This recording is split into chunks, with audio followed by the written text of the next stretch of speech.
সুদি ভাই আর দিদি ভাই রে আমার মাথাতে একটা বুদ্ধি আইছে। তোর যে মাথা তোর মাথা আবার কিতা বুদ্ধি আইলো। সরস্বতী পূজাত নাচন রাখতো নানি, চলো একটু প্র্যাকটিস করলাই দাও।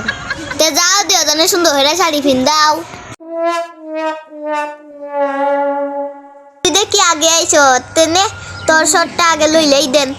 আজকে নাচ দেখাই এই সারমু।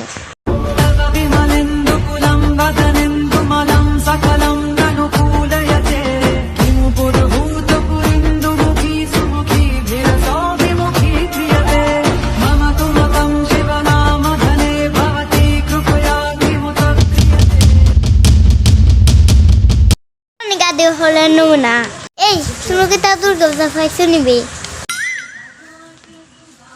এমন ভাবে কথা কয় যেন তাই দুই নেরকলটা জানে। এই গাদি সামনে সরস্বতী পূজা নেই আর নাচে দুর্গা নাচ। দেখি আমার নাচটা একটু বিরহর। ও গো মা